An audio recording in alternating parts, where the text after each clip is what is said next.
세상을 이기는 믿음 5번째, 행함과 진실함으로 라는 제목으로 하나님 말씀을 함께 나누겠습니다.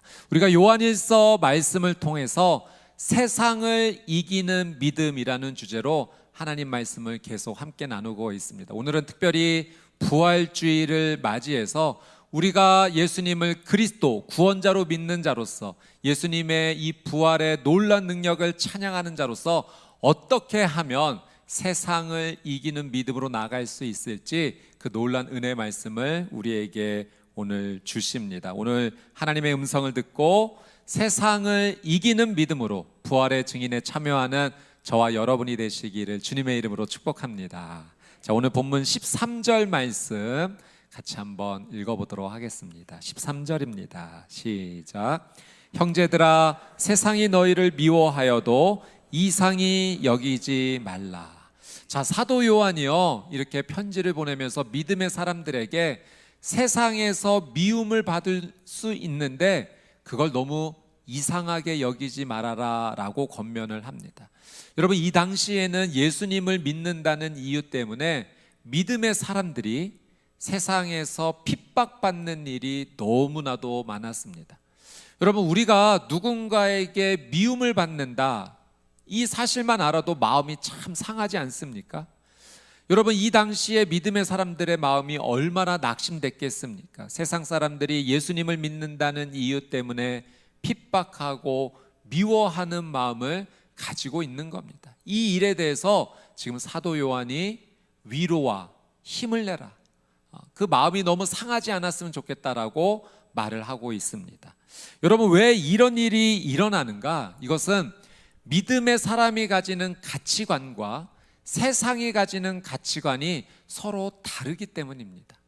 여러분, 가치관이라고 하는 것은 너무나도 중요한데요, 예를 들면 우리가 빨간색 안경을 쓰면 세상을 빨갛게 보지 않습니까? 파란색 안경을 쓰면 세상을 파랗게 보는 거죠. 마찬가지로 어떤 가치관을 가지고 살아가느냐에 따라서 세상과 삶을 바라보는 시야가 달라지는 겁니다. 믿음의 사람은, 하나님을 믿는 사람은 어떤 가치관을 가지고 살아가느냐? 하나님의 말씀이 기준이 됩니다. 그 말씀을 진리로 붙잡고 그 기준대로 세상과 삶을 살아가는 거죠. 하나님께서 나를 얼마나 사랑하시는지 그 하나님의 사랑을 믿음으로 받아들이고요, 그 하나님의 사랑을 바탕으로 내 삶에 펼쳐지는 모든 것들이 그 사랑의 기준으로 펼쳐지는 겁니다. 그러니까 하나님 가치관은 내가 중심이 아니라 하나님 말씀이요, 하나님 사랑이 기준이 되는 겁니다. 그런데 세상의 가치관은 무엇이냐면 내가 중요해요. 세상의 중심이 바로 나입니다.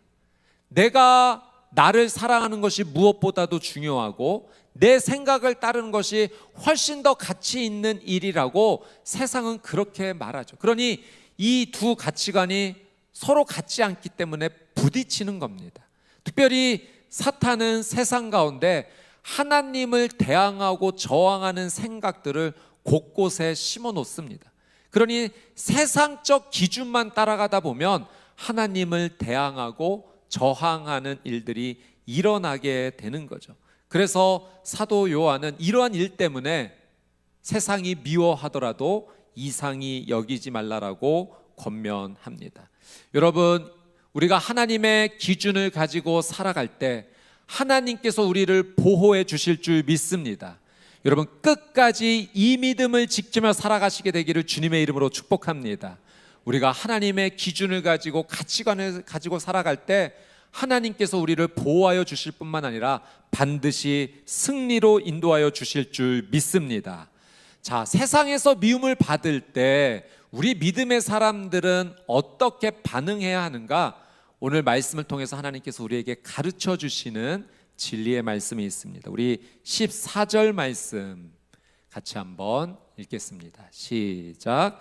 우리는 형제를 사랑함으로 사망에서 옮겨 생명으로 들어간 줄을 알거니와 사랑하지 아니하는 자는 사망에 머물러 있느니라. 자, 사도 요한은 세상에서 우리가 미움을 받더라도 우리는 어떤 선택을 해야 하는가? 형제를 사랑하는 삶을 살아야 된다는 겁니다. 여러분, 이 14절 말씀을 우리가 조금 오해하지 말아야 될 것이 있는데, 그냥 말씀을 그대로 따라 읽다 보면 형제를 사랑하는 것이 그 다음에 사망에서 생명으로 옮겨진다로 이해할 수 있습니다. 그러니까 형제를 사랑해야지만 구원받을 수 있다라고 이해할 수 있는데, 이건 잘못된 방향입니다. 원문을 직역하면 이런 의미인 거죠. 우리가 사망에서 옮겨 생명으로 들어갔기 때문에 우리는 이제 형제를 사랑해야 된다는 겁니다. 우리가 예수님을 믿어서 사망에서 생명으로 옮겨진 자이기 때문에, 그래서 우리의 삶 가운데 나타나는 열매가 무엇인가? 형제를 사랑하는 선택들이 일어나야 된다는 거예요. 여러분, 우리 믿음의 사람의 믿음의 증거는 사랑인 줄 믿습니다. 그래서 우리의 삶에 사랑이 열리고 있는가? 사랑의 열매가 있는가를 우리는 잘 살펴봐야 돼요.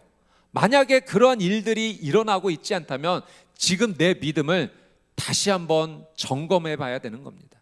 여러분, 우리는 예수님을 믿어서 사망에서 생명으로 옮겨진 자이기 때문에 그 놀라운 은혜로 말미암아 우리의 삶에 사랑의 열매가 반드시 열려야 됩니다. 자, 15절 말씀 이어서 한번 읽어보도록 하겠습니다. 15절입니다. 시작.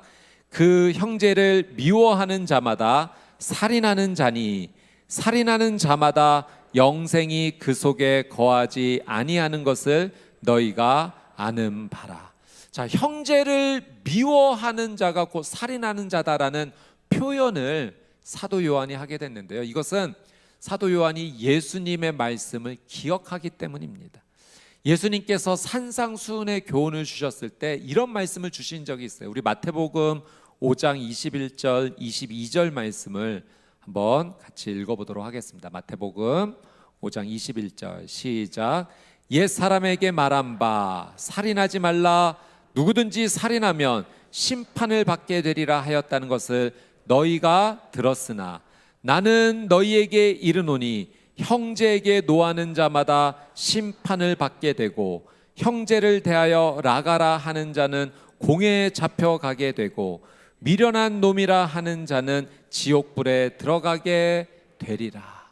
자, 예수님께서 이렇게 말씀하시는 거예요. 너희가 살인하지 말라라는 계명을 들었다. 그렇죠. 10계명에 제6계명에 살인하지 말라라는 말씀이 있습니다. 그 살인하는 자마다 반드시 심판을 받게 될 것이니 그런 죄를 지어서는 안 된다라고 들었지만, 나는 하나 더 너희에게 영적인 교훈을 준다. 살인하지 않는 것뿐만 아니라 형제를 미워하지 말아야 된다. 형제를 저주하지 말아야 된다.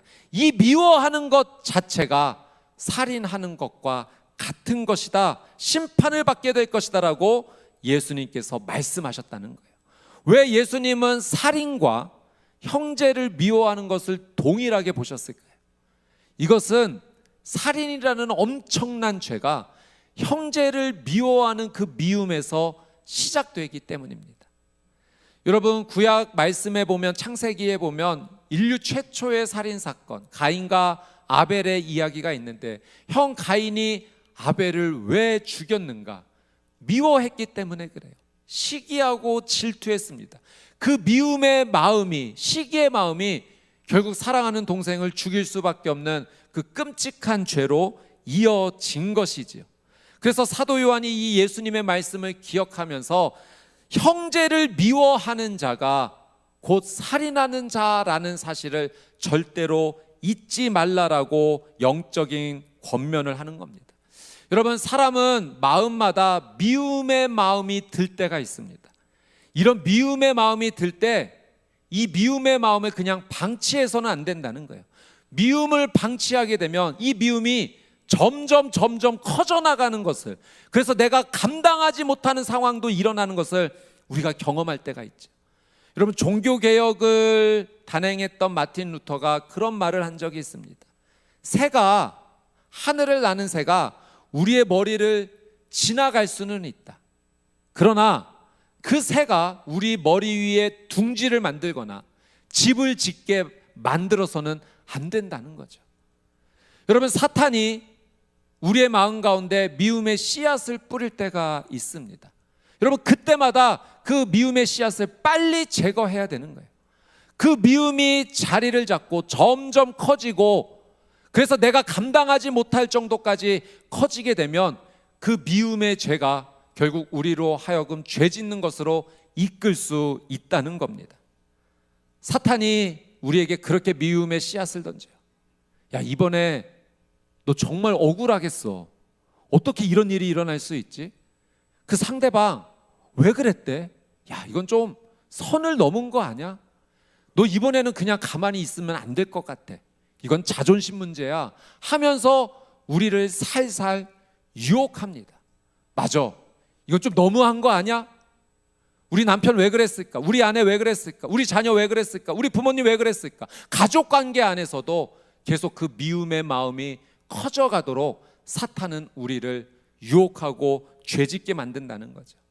제가 대학생 때 그런 경험이 한 번 있습니다.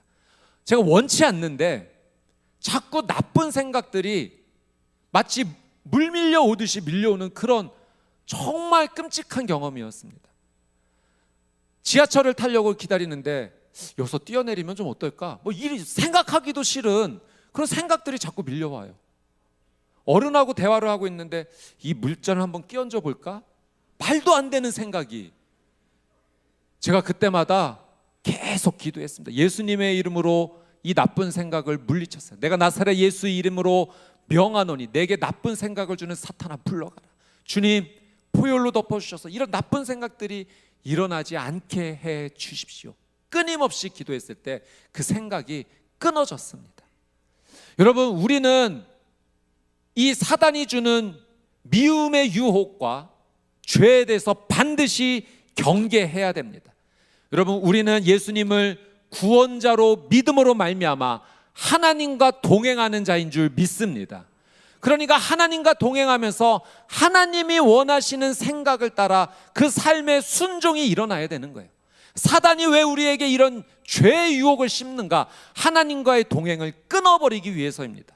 죄를 행함으로 말미암아 하나님에게서 멀어지게 하고자 아주 교묘하게 죄의 씨앗들, 생각들을 우리에게 던진다는 거죠. 여러분, 그때마다 예수 그리스도의 이름으로 사단의 모든 죄를 경계하고 쫓아내시게 되기를 주님의 이름으로 축복합니다. 자, 16절 말씀 읽겠습니다. 시작.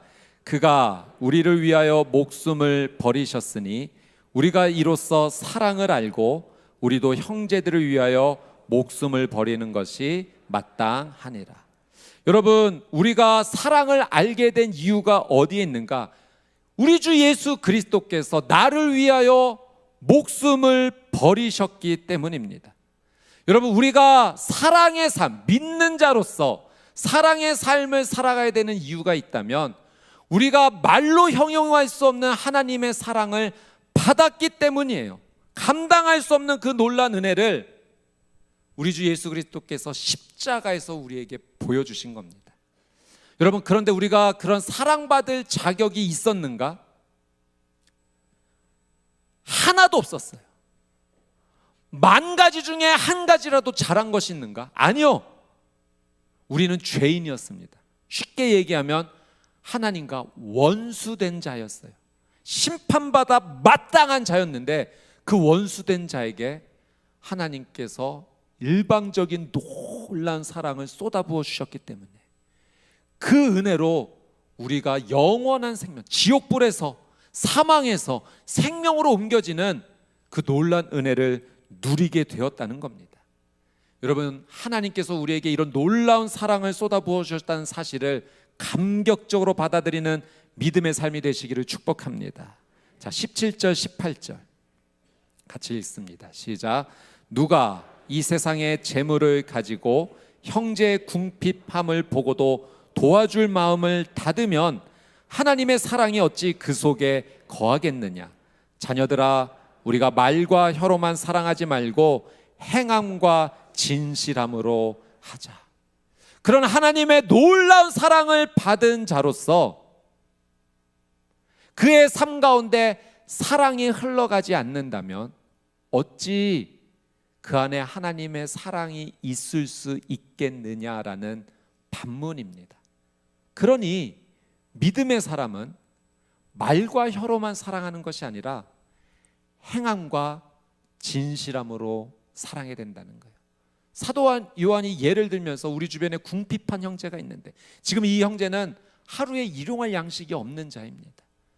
그 하루에 먹을 것이 없어서 그 고통 가운데 있는데, 그에게 말로만, 혀로만 힘들겠어, 어떡해, 뭐 좀 먹어야 되는 거 아니야? 라고 말로만 끝난다면 안 된다는 거예요. 그가 한 끼라도 먹을 수 있는 그 사랑이 예수님을 믿는, 감당할 수 없는 사랑을 받은 자로서 그 은혜를 흘려보내는 것이 마땅하지 않겠느냐는 겁니다. 여러분, 우리가 누군가를 도울 때 내 전부를 내어주는 건, 이건 정말 어려운 일입니다. 그래서 우리는 어떻게 해야 되는가? 예를 들어 우리에게 10개가 있다면 여러분 7개, 8개를 내어줘야겠다가 아니라 내게 있는 1개, 2개를 나눠주는 겁니다. 그러면 하나님께서 다시 우리에게 하나를 나눠준 상 가운데 2개를 주시는 은혜를 또 주세요. 그렇게 20개를 가지게 되면 그때서야 나중에 2개, 3개 점점 상황에 맞춰서 흘려보내는 겁니다. 내게 있는 것 중에서 7개, 8개를 내어놓으려고 하니 그게 어렵죠. 그러니 마음의 문을 닫는 겁니다. 한 사람을 돕기 위해서 혼자 감당하는 것이 아니라 10사람이 한 사람을 그렇게 도와주면 되는 거죠. 그래서 우리 믿음의 공동체를 세워주신 거예요. 교회가 존재하는 이유가 바로 그것입니다. 하나님의 사랑을 받은 자들이 하나님의 그 사랑을 흘려보내주라고 예수 그리스도를 믿는 믿음 안에서 우리를 모아주신 것입니다. 여러분, 오늘 말씀에서 중요한 것은 분명 사랑의 실천이에요. 믿는 자라면 반드시 삶에 사랑의 실천이 있어야 됩니다. 근데 여러분, 더 중요한 게 있어요. 사랑을 실천했느냐 안 했느냐보다 훨씬 더 중요한 것은 여러분, 우리가 이 사랑을 공급해 주시는 분이 누구인지를 바라보아야 된다는 사실입니다.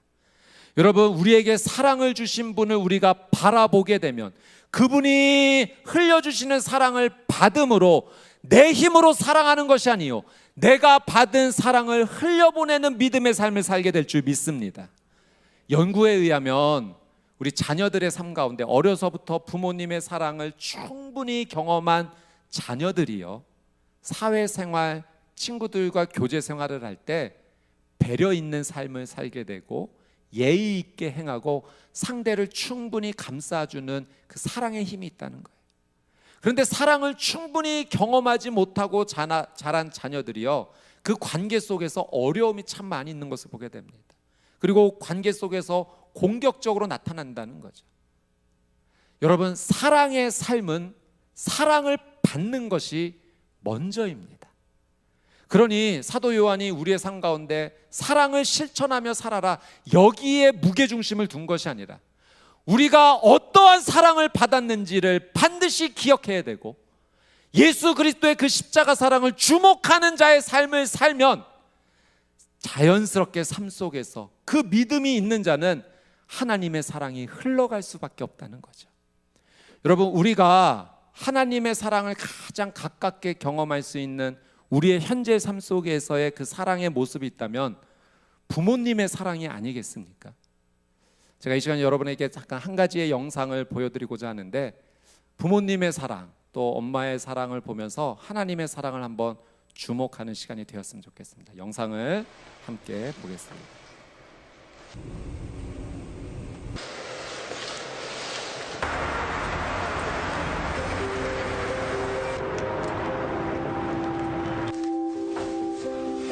현재 하우스키핑으로 들어가서 하고 있어요. 호텔에서 하우스키핑을 하고 일식집에서 웨이트리스를 해요. 정신적으로 힘든 면도 분명히 있어요. 내가 여기까지 와서 왜 이걸 하고 있지, 이런 것도 분명히 있고. 안 된다. 그래서 참다 제가 막 울면서 좀 이렇게 매달렸어요. 사정을 했지. 저희 어머님도 취업 준비를 취업을 바로 했었으면 했었고, 저는 지금 안 가면 진짜 제 꿈이 다 무너질 것 같은 거예요. 그래서 대견하기도 하지만 어찌 보면 좀 냉정한 것 같고 치만 아는 것 같아서 좀 서운할 때가 많아요. 그래도 더 늦기 전에 제 인생을 살아보고 싶어서 왔어요. 일할 때 보면 가족들이랑 밥 먹으러 오잖아요. 그러면 그리워요. 같이 밥 먹고 싶어요. 먹고 싶은 거는 한국에서 다 먹고 뭐 엄마가 맛있는 것도 해주고 말했었는데 그게 안 되니까 먹을 때 걔 겉절이를 좋아해요. 겉절이 이렇게 담으면 걔 생각이 나는 거야.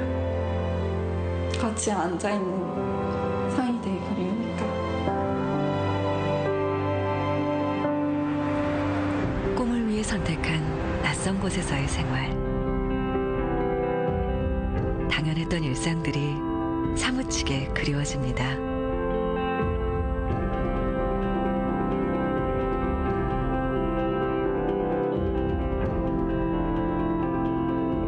우린 꿈을 향해 달려가는 청춘들에게 특별한 선물을 하기로 했습니다.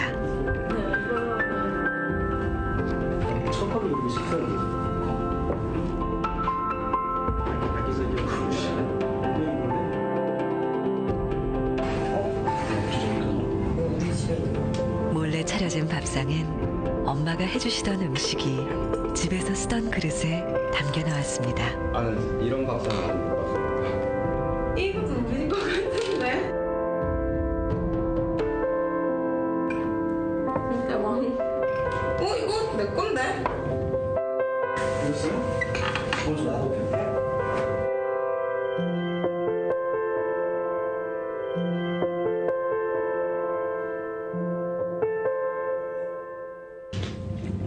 그리고 그 순간 네? 예 들어오세요. 네. 어?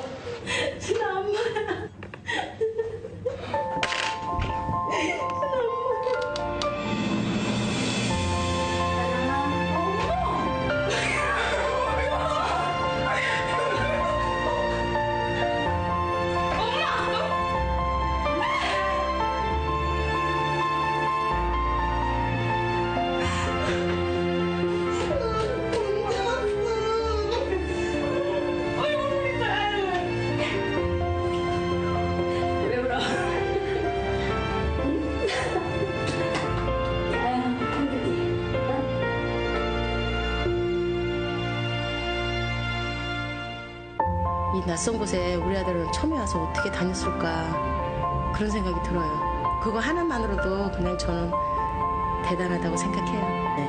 뭐 잘하고 있어서 또 고맙고 우리 딸이 또 되겠네. 당당한 모습으로 정말 우리 딸 대단하다 그 정도로 해가지고 왔으면 엄마는 그 이상 꿈을 사랑한다 우리 딸. 열심히 즐겁게 했으면 좋겠어요. 저도 믿어요. 그렇게 될 거라고. 엄마라는 존재 자체가 그냥 사람 자체가 다가오는 것 자체가 선물이 된다는 게 뭔가 이게 정말 결정적인 힘이 될 것 같아요, 저한테는. 꿈을 향해 달려가는 길은 때로는 힘들기도 합니다. 그 순간 가장 힘이 되는 건 당신 곁에 소중한 사람들. 그 어떤 순간에도 가장 소중한 것은 포기하지 않도록.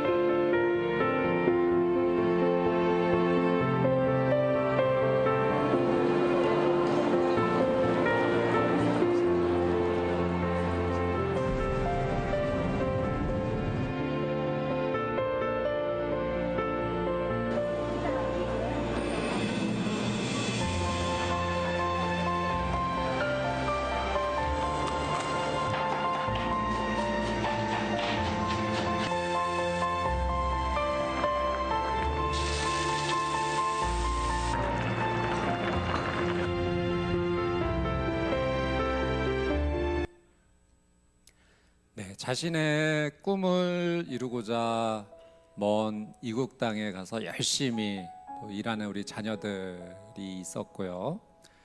그 자녀들에게 밥 한 끼 해주고 싶어서 엄마가 10시간 비행기를 날라서 집에 있는 식기구 다 챙겨서 그 무거운 줄 모르고 그렇게 밥 한 끼 해 준 겁니다.